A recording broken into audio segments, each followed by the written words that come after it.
참예수님 자비의 사도들입니다. 본당 공동체의 목자며 인도자인 사제 읽도록 하겠습니다. 사제 생활의 교역의 핵심 요소 사제의 정체성. 사제의 정체성은 성령의 성사적 활동의 열매이며 그리스도의 구원 활동에 참여하는 것이고 역사 안에서 전개되는 교회의 구원 활동에 대한 봉사에 전적인 지향을 두고 있으므로 하느님의 구원 의지의 맥락에서 보아야 한다. 사제의 정체성에는 세 가지 차원이 있는데 성령론적 차원과 그리스도론적 차원, 그리고 교회론적 차원이다. 성령, 그리스도, 교회 이렇게 차원이 있다는 것이죠. 구원의 봉사자인 사제가 본당이라는 구체적인 환경에서 자신의 사목 직무가 지닌 의미를 적절히 이해하려면 구원의 집전자인 사제의 신비가 지닌 이 근본적인 신학 구조를 결코 간과해서는 안 될 것이다. 이 세 가지 원리를 간과해서는 안 된다. 사제는 그리스도의 봉사자이다. 사제는 그리스도를 통하여 그리스도와 함께 그리스도 안에서 인간의 봉사자가 된다. 존재론적으로 그리스도께 동화된 그의 존재 자체가 공동체에 대한 봉사를 위해 성품을 받은 존재의 토대가 된다. 그러니까 먼저 그리스도와의 관계가 첫 번째라는 거죠. 그러니까 존재론적으로 그리스도와 동화된 그의 존재가 나머지 토대가 된다는 것이죠. 그러니까 예수 그리스도와의 어떤 일치가 토대가 된다. 이렇게 저는 듣겠어요. 사제는 독신 생활을 통하여 그리스도께 대한 완전한 헌신을 적절히 실천하고 증언하면서 모든 사람에게 봉사한다. 독신 생활이라는 이 놀라운 선물은 십자가에 못 박히시고 부활하셨다가 부활하신 하느님의 아드님께서 구원받은 새 인류에게 주시는 혼인 선물에 비유될 때 그 의미가 명확해지고 거기에서 영감을 얻는다. 요즘 독신 생활이 하는 사람이 많으니까요. 독신 생활 자체가 대단하다든지 그런 게 아니라 그 의미가 뭐냐면, 즉 예수님이 부활하신 예수님이 새 인류에게 주시는 혼인 선물에 비유될 때 그 의미가 명확해진다. 즉 이 독신이라는 것은 하늘나라의 어떤 혼인잔치, 예수 그리스도와 맺는 혼인잔치를 내가 믿음으로 먼저 이렇게 차지하는 것이다. 이렇게 저는 알아듣겠어요. 그렇게 이해했을 때 그 의미가 명확해지는 것이지 다른 게 아니다. 이렇게 얘기합니다. 사제 생활 자체와 일, 곧 축성된 그의 인격과 교역은 불가분의 신학적 실제이다. 이게 무슨 말이냐면 사제 자신의 본성, 내적 생활과 사제의 외적 생활, 즉 일은 불가분적인 신학적 실제다. 서로 관계가 있다. 내적 생활과 외적 생활은 관계가 있다. 이런 뜻이겠습니다. 사제 생활과 활동의 목적은 교회의 사명인 온 인류의 영원한 구원에 이바지하는 것이다. 사제직의 존재 이유는 그리스도의 신비체이자 역사를 살아가는 하느님의 백성이며 구원의 보편성사로 세워진 교회의 신비를 통하여 발견된다. 교회 공동체는 머리이시며 목자이신 그리스도를 자기 안에 현존케 하기 위하여 직무사제직을 절실히 필요로 한다. 그러니까 교회는 그리스도의 현존을 위해서 직무사제직, 즉 사제직을 절실히 필요로 한다. 이렇게 말합니다. 그리스도의 사제직에 참되게 참여하는 그리스도인의 세례사제직, 곧 보편사제직은 하느님의 새 백성의 본질적인 특성이다. 그러니까 세례받은 모든 신자들이 가지는 보편사제직을 말하고 있죠. 여러분은 선택된 민족이고 왕의 사제이며 거룩한 결례이고 하느님의 소유가 된 백성입니다. 1베드로. 그분께서는 우리로 하여금 한 왕국을 이루게 하시고 또 당신의 하느님 아버지를 섬기는 사제가 되게 하셨습니다. 묵시록 1장. 당신께서는 그들로 하여금 우리 하느님을 위하여 한 왕국을 이루게 하셨고 사제들이 되게 하셨습니다. 이건 묵시록 5장. 이런 이제 성경 구절을 대는 거죠. 이 사람들은 하느님과 그리스도를 섬기는 사제가 되고 천년 동안 그리스도와 함께 왕노릇을 할 것입니다. 이 구절들은 출애굽기를 상기시키며 하느님께서 옛 이스라엘 백성에게 하신 말씀을 새 이스라엘 백성에게 전해준다. 너희야말로 문민족 가운데서 내 것이 되리라. 온 세계가 나의 것이 아니냐. 너희야말로 사제의 직책을 맡은 내 나라, 내 거룩한 백성이 되리라. 그러니까 세례를 받은 모든 신자들은 사제라는 거예요. 그것도 선별된, 다른 온 인류를 위해 따로 선별된 특별한 내 백성이 되고 내 사제직책을 맡은 그 백성이 된다는 뜻이죠. 또한 신명기의 말씀도 떠올리게 한다. 너희는 너희 하나님 야훼께 몸바친 거룩한 백성이 아니냐. 너희 하나님 야훼께서는 세상에 민족이 많지만 그 가운데에서 너희를 뽑아 당신의 소중한 백성으로 삼으신 것이다.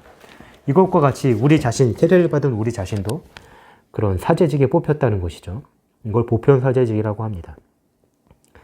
하나님과 인간을 이어주는 다리로서 하나님께서 그리스도인 백성을 선택하셨고, 그러니까 우리 그리스도 신자들은 하느님과 인간의 중재자 역할을 하는 다리가 될 수 있다. 이렇게 얘기하는 것입니다. 선택자로 불렸다. 모든 신자가 이 백성이 된다는 사실에서 보편 사제직이 유래한다면 모든 신자는 이 백성이다. 그리고 보편 사제직, 사제직을 가지고 있다는 뜻입니다. 직무 사제직은 선택의 결과이자 특수한 성소의 결과입니다. 예수님께서는 제자들을 불러 그 중에 12를 뽑아 사도로 삼으셨습니다. 직무 사제직에 힘입어 신자들은 자신들의 보편 사제직을 깨닫고 그것을 실천합니다. 사제는 신자들에게 그들이 하느님의 백성임을 일깨워주고 신령한 제사를 드리게 하며 이를 통하여 그리스도께서는 우리를 아버지께 드리는 영원한 선물이 되게 하십니다. 공동체의 성사적 길잡이 사제가 대신하는 그리스도의 현존이 없다면 공동체는 완전한 공동체가 될 수 없습니다. 그러니까 완전한 공동체가 되려면 그리스도의 현존이 있어야 되고 그리스도 현존은 성사적으로 나타나고 이 성사는 사제가 한다는 뜻이에요.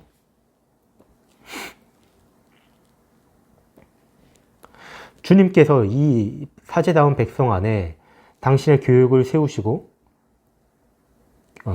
가운데 잠깐만요. 주님께서는 이 사제다운 백성 안에 사제 교육을 세우시고 그들 가운데 일부를 이 교육으로 부르시어 그들이 목자의 사랑 안에서 거룩한 힘으로 신자들을 돌보게 하셨다. 보편 사제직과 직무 사제직은 정도에서만이 아니라 본질적으로 서로 다르다. 이렇게 얘기합니다. 본질적으로 다르다. 그러므로 이 두 사제직은 그리스도의 사제직에 참여하는 정도가 더 많거나 더 적다는 점에서 차이가 날 뿐 아니라 그 사제직에 참여하는 방법에서도 본질적으로 차이가 있다.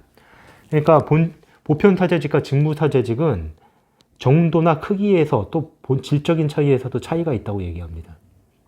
신자들의 보편 사제직은 그들이 그리스도의 사람이 되었음을 나타내는 영적인 표지인 세례의 인호의 바탕을 두고 있다. 그러니까 신자들의 보편 사제직은 우리가 세례받을 때 인호가 찍히잖아요. 그 인호의 바탕을 둔다는 거예요.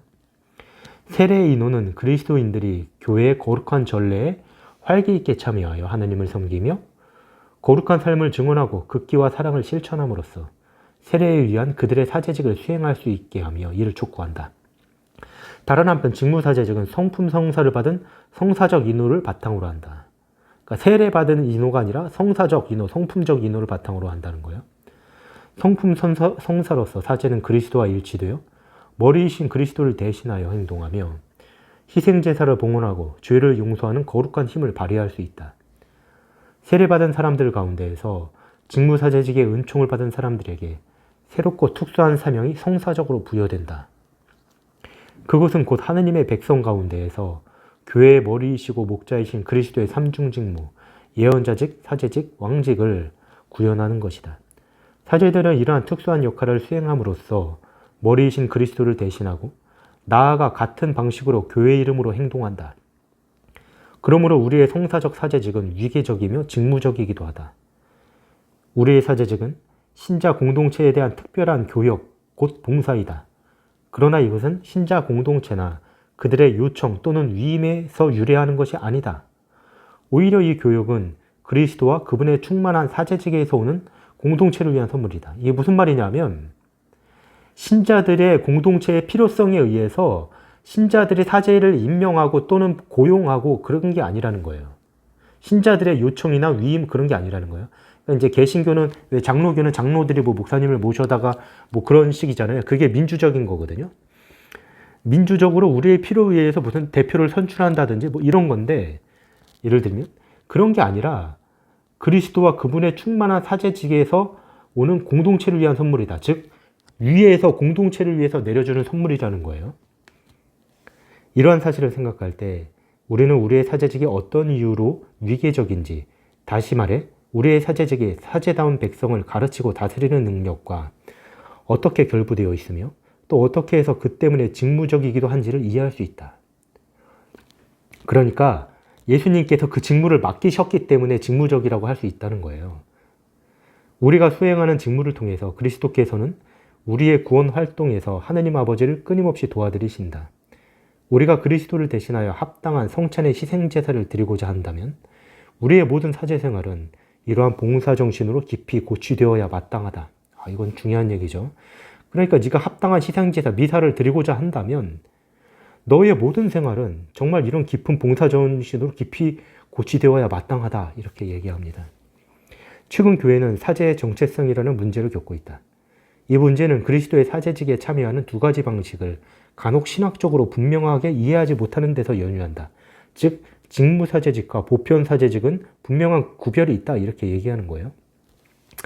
일부 지역에서는 이러한 문제가 약화되어 영원하고 참된 교도권의 특성인 심오한 교회론적 균형이 깨어질 지경에 있다. 그러니까 이 직무사제직과 보편사제직을 혼동하고 섞갈리게 사용하면 교회 차원의 어떤 교회론적으로 그냥 무너진다는 뜻이겠습니다. 그러나 현 상황에서도 평신도의 성직자화와 성직자의 세속화의 위험을 충분히 극복할 수 있다.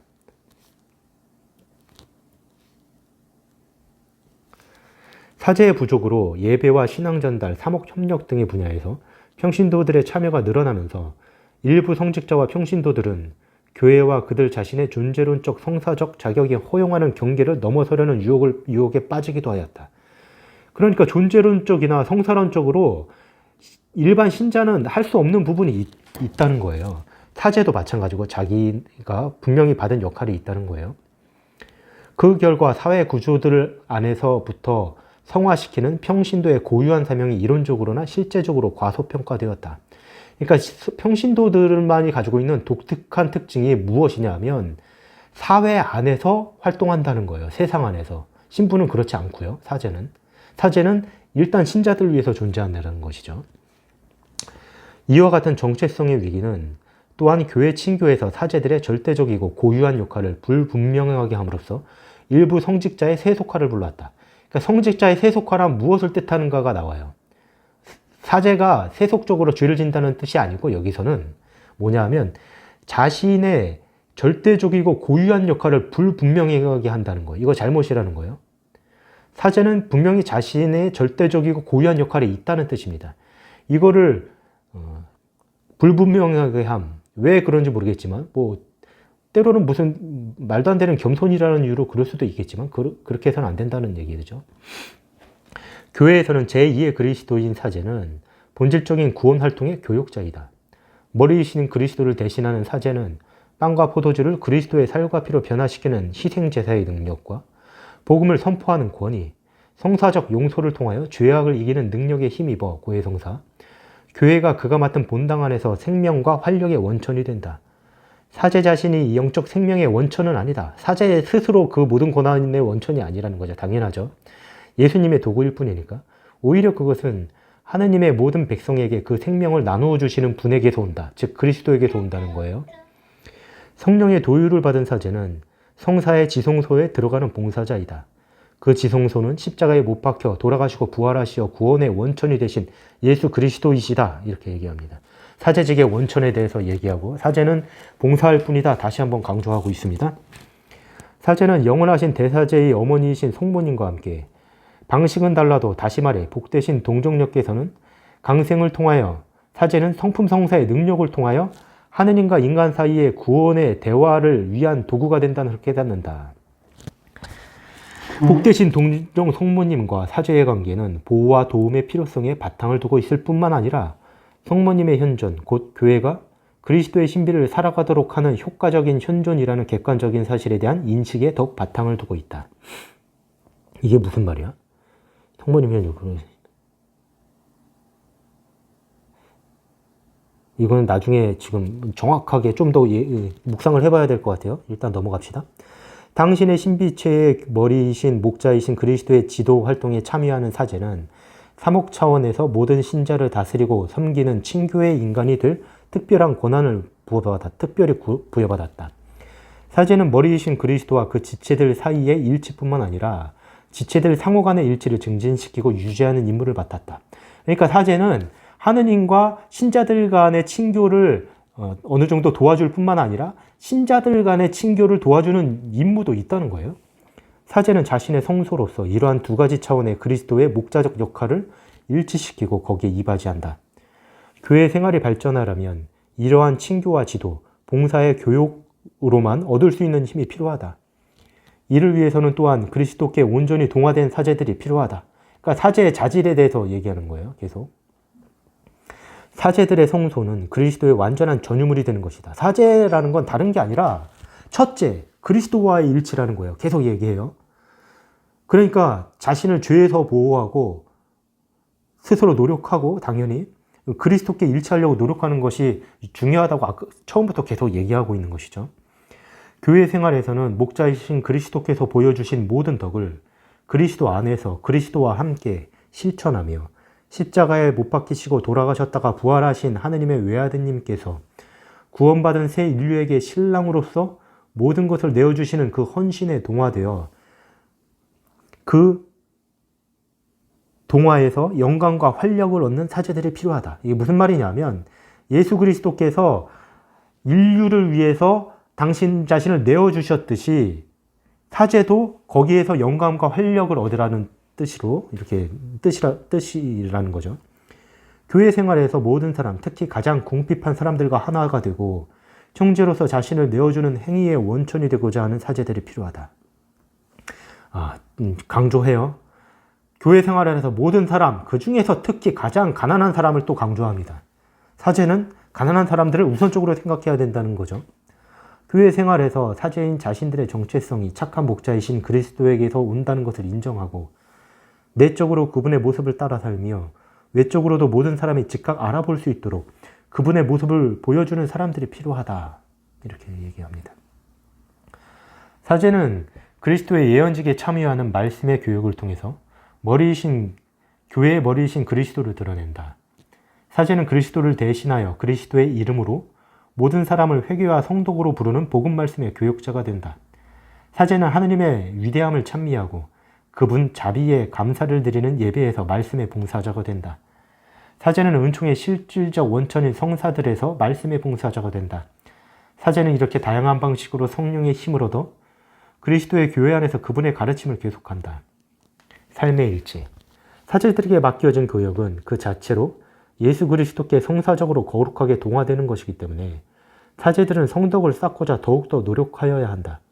그렇다고 사제가 부름받은 성덕이 모든 신자가 세례를 통하여 부름받은 성덕보다 더 위대하다는 말은 아니다. 사제들의 어떤 성덕이 신자의 성덕 부름보다 위대하다는 말은 아니라는 거예요. 형태는 달라도 성덕은 언제나 동일하다. 하느님 앞에 성덕은 동일하다는 거예요. 그러나 사제가 성덕을 위하여 노력하게 되는 이유는 다르다. 곧 머리이시며 목자이신 그리스도의 위격을 대신함으로써 구원 활동에 살아있는 도구가 될 수 있도록 인호를 새겨준 은총에 합당한 자가 되려는 것이다.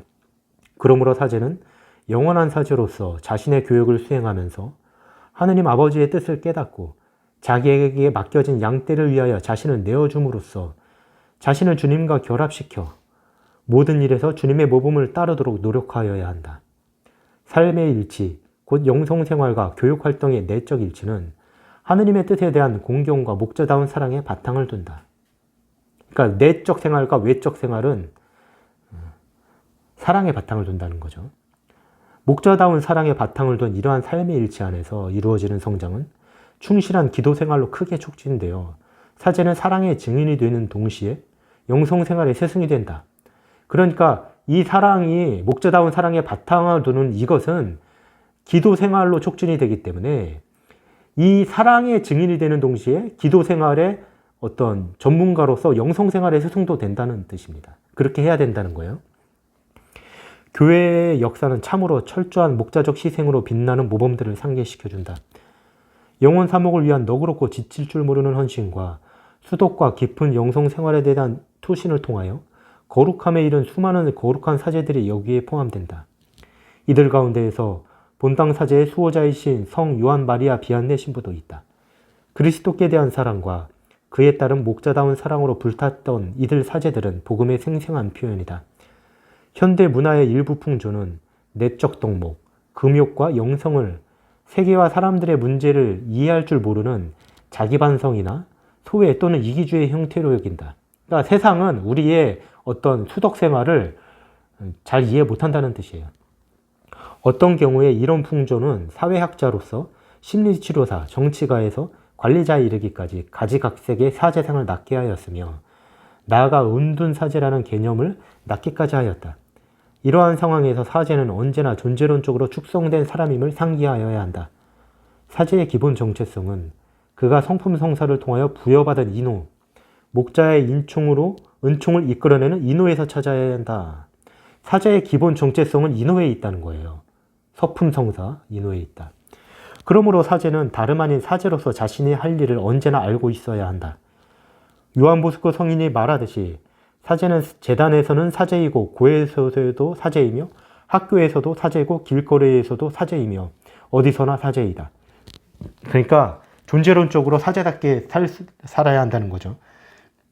오늘날의 특정 상황에서 일부 사제들은 자신들의 교역이 삶의 변두리만을 맴도는 것이라고 믿게 되었다. 그러나 사실은 사제들의 교역이야말로 모든 것을 교화하고 화해시키며 새롭게 하는 능력이 있기 때문에 바로 삶의 중심에 자리 잡고 있다. 열정과 이상을 가득 품고 교역을 시작하였던 사제들 가운데 일부는 불만과 환멸, 심지어 실패를 경험할 수도 있다. 이러한 현상이 나타나는 데는 여러 가지 이유가 있다. 불충분한 교육, 교구 사제단의 형제의 결여, 개인적인 고립, 공동체와 주교의 지지의 결여, 개인적인 문제, 건강, 문제 해결책이나 대응책을 찾을 수 없는 괴로움, 수덕 생활에 대한 주저, 영성 생활의 포기, 심지어는 신앙의 부족 등이 그것이다. 그러니까 사제들이 열정을 잃고 제대로 못 사는 이유는 이렇게 여러 가지 이유가 있다는 거예요. 장애물이. 견고한 사제 영성에 바탕을 두지 않으면 실제로 열성적인 교육도 얼마 가지 않아 아무런 예언자적 특성이 없는 공허한 활동으로 변질되기 쉽다. 분명히 사제의 내적 일치의 붕괴는 가장 먼저 그의 목자다운 사랑의 감소에서 온다. 내적 일치는 사랑의 감소에서 온다. 목자다운 사랑의 감소. 그것은 곧 교회와 인류를 위하여 자기 가슴 속에 간직하고 있는 신비에 대한 깨어있는 사랑의 감소로 이어진다. 제대의 지극히 거룩한 성체 안에 현존하시는 착한 목자이신 그리스도와 친밀한 대화를 나누며 그분께 조배드리는 시간을 갖는 것은 목자로서 다른 어떤 일보다도 우선해야 할 일이다. 그러니까 성체조배를 함으로써 예수님과 친밀한 대화를 나누는 것은 어떤 것보다도 우선해야 한다고 얘기합니다. 다른 무엇보다도 기도, 성체조배 특히 우선해야 된다 이렇게 얘기하는 것이죠. 아주 명심해야 될 일입니다. 공동체의 인도자인 모든 사제는 영적으로 메마르거나 아무에게도 어느 것 하나 줄 수 없는 텅 빈 구멍이 되지 않도록 이 일을 우선적으로 전념하여야 한다. 또 얘기합니다. 이 일이 우선이다. 의심할 여지 없이 영성은 가장 중요한 사목적 관심사다. 영성과 하느님 예배를 우선하지 않는 모든 사목활동과 선교계획, 복음화 노력은 실패하게 되어 있다. 무슨 말이냐면 기도하지 않고 활동에만 중심을 두는 그 모든 활동들은 다 바람처럼 헛되다는 뜻이에요. 구체적인 성덕의 여정. 직무사제직은 그리스도의 삶과 사제직 활동을 따르는 만큼 이러한 지극히 고귀한 은총을 받은 사람들의 영성생활에 대한 새로운 차원을 도입한다. 그것은 교회 안에서 그리스도의 주요 은총에 참여하는 것을 바탕으로 하는 영성생활로서 교회에 대한 교역봉사를 통하여 성장하는 교역의 성덕이며 교역을 통한 성덕이다. 그러므로 예수 그리스도의 사제가 된다는 것이 무엇인지 깨달은 바를 심화하는 것은 사제의 영성생활의 효과적인 교육에 매우 중요하다. 이게 무슨 말이냐면 예수 그리스도의 사제가 된다는 것에서 더 깊이 깨닫는 것이 매우 중요하다는 겁니다. 예수 그리스도와 직무관계를 맺게 된 사제는 더욱 깊은 유대, 곧 직무를 수행하는 가운데 교회가 하고자 하는 일을 스스로 잘 알아서 자유롭게 선택하는 이른바 의지의 유대를 맺게 되고 또한 맺어야 한다. 직무를 수행하는 가운데 교회가 하고자 하는 일을 한다는 구절은 모든 거룩한 교육자의 영성생활에 깨우침을 주며 그들에게 그리스도와 교회에 대한 봉사에서 개인의 도움을 더 높이 평가하고 또 교육 활동을 통하여 이 구조를 구체적으로 표현하도록 촉구한다. 말 참 어렵네요. 좀 어려워요.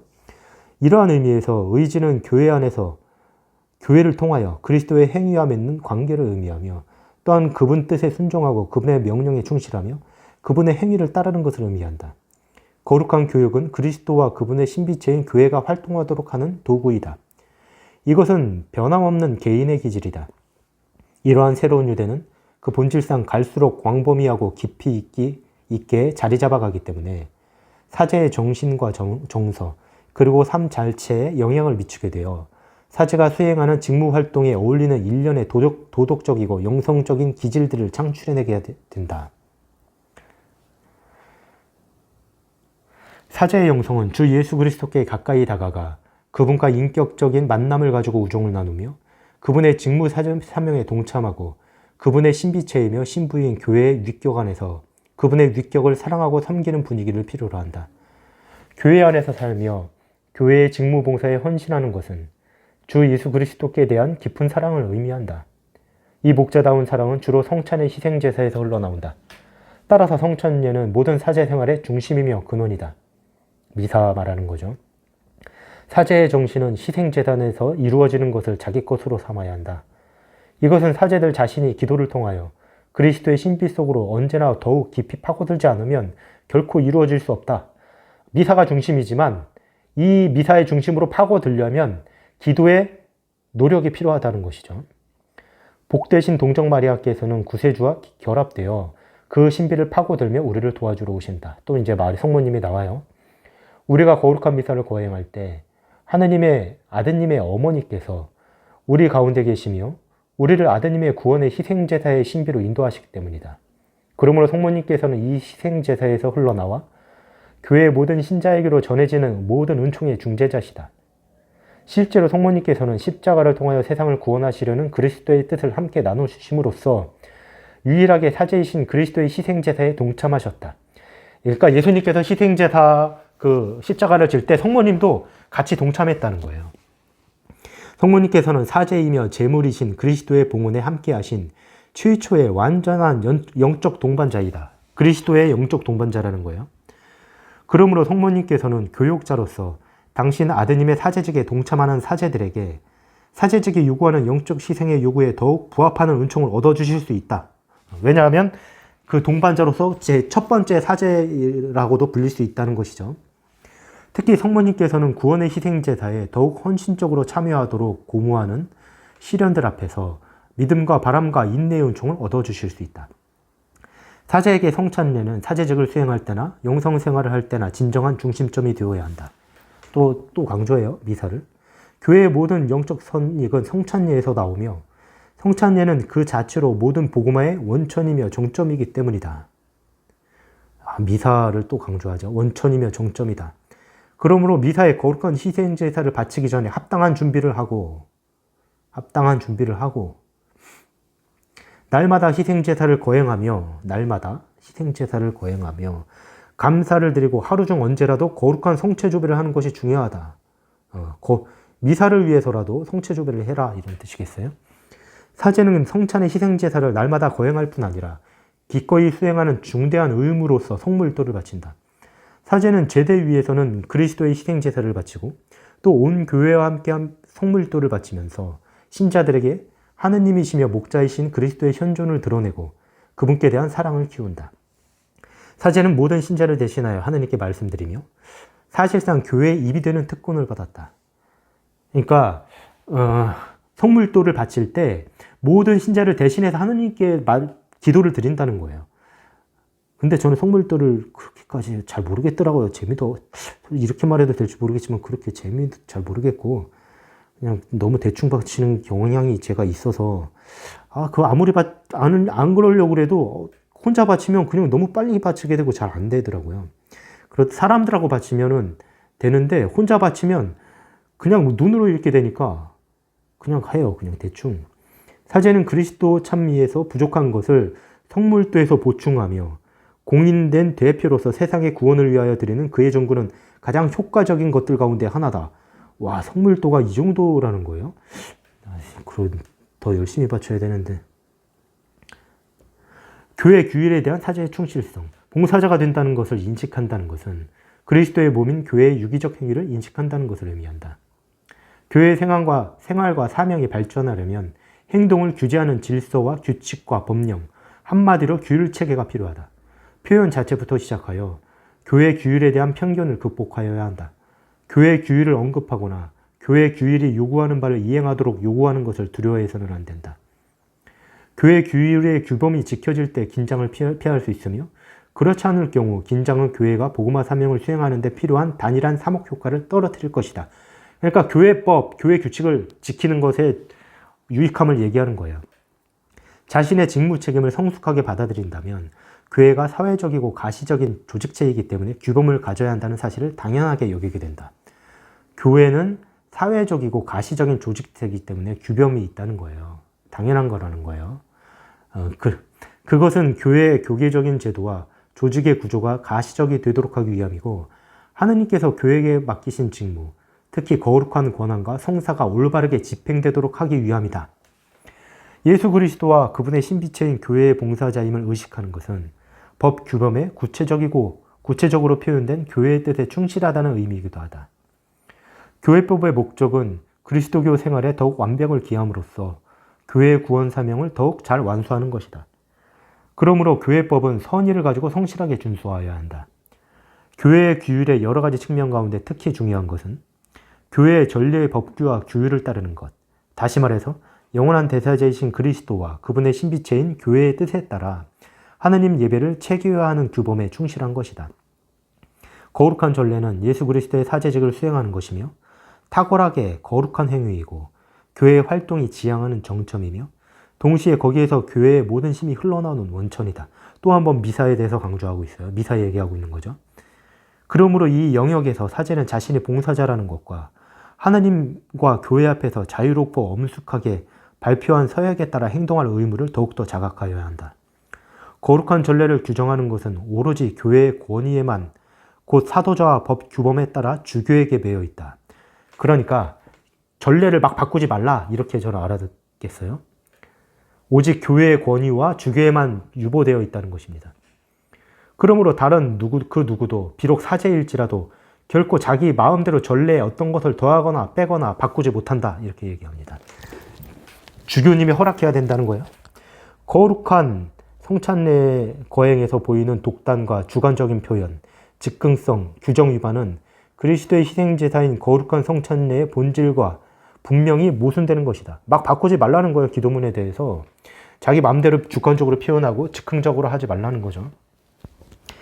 이는 다른 성사들의 거행에서도 마찬가지인데 특히 지은 죄를 통해하여 자신들의 삶을 바로잡고자 하는 이들이 죄를 용서받고 교회와 화해하는 참회의 성사에서 그러하다. 고해 성사. 사제는 또한 교회의 공고에 발맞추어 평신도들이 거룩한 전례에 올바르게 의식적으로 참여하도록 촉구하여야 한다. 거룩한 전례 안에서 성품 성사를 받지 않은 신자들이 수행할 수 있는 역할들이 있다. 그러나 나머지 역할은 성품 교역자들의 고유한 몫이다. 서로 다른 생활의 신분을 존중하고 또 교회 사명에서 다양한 신분의 상호 보완성을 존중하면서 전례의 거행에 아무런 혼란이 없도록 신경 써야 한다. 즉 사제의 고유한 역할에 정확하게 그걸 이행하라는 것이죠. 각자의 역할에 따라서. 왜 이렇게 길죠? 요만큼 남았네요. 딱 요만큼 남았어요. 은사의 역할은 서로 다르지만 동일한 세례의 존엄을 지닌 신자들의 유기적인 공동체인 교회에 이바지하려면 일시적인 철학이나 갖가지 이념들이 만들어내는 교회가 아니라 창설자인 예수 그리스도께서 바라시는 교회를 잘 알고 사랑하여야 한다. 그리스도와 동화되어 공동체에 봉사하는 교육자의 역할은 평신도의 고유한 역할을 잘 알고 존중하며 모든 신자가 자신의 고유한 책임을 지도록 가능한 모든 수단으로 격려하는 것이다. 교육자는 평신도들을 격려하라는 거죠. 사제는 공동체에 봉사하는 동시에 공동체에서 힘을 얻는다. 그러니까 사제는 신자 공동체에 봉사하지만 동시에 신자들한테서 힘을 얻는다는 뜻입니다. 사제는 공동체의 조직과 운영뿐 아니라 신앙과 사랑을 위해서도 평신도들의 특별한 도움을 필요로 한다.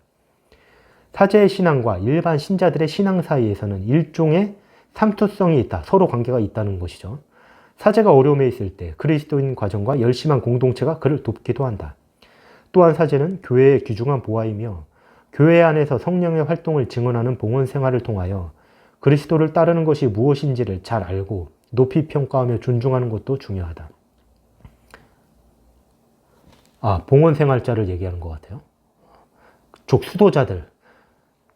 맞네요. 교회의 귀중한 보아이며 성령의 활동을 증언하는 봉헌 생활을 통하여 그리스도를 따르는 것이 무엇인지 잘 아는 것을 높이 평가하고 존중하라, 이런 뜻이에요. 사제들이 수도자한테 막 하지 말고 높이 평가하고 존중하라, 이렇게 얘기하고 있는 거죠. 사제는 교회 친교의 살아있는 표지이며 봉사자라는 점에서 오늘날 교회의 생생한 일지, 다시 말해 교도권이 수호하고 보증하는 거룩한 전통의 일부가 된다. 전통에 대한 의탁은 사제들의 교육의 굳건한 토대가 되고 그리스도를 통해서 왔고 교회 안에서 계시된 진리에 대한 증언의 객관성을 부여한다. 이는 사제 교육의 깊이와 신뢰성을 떨어뜨리는 신교를 해치는 새로운 것에 대한 욕구를 잠재우는 데 도움이 된다. 본당 사제는 자신의 관할 본당과 지역교회, 보편교회 사이에서 인내심 있는 친교의 건설자가 되도록 부름을 받았다. 본당 사제는 교회의 영원한 교도권과 그 규율에 충실하는 모범이 되어야 한다.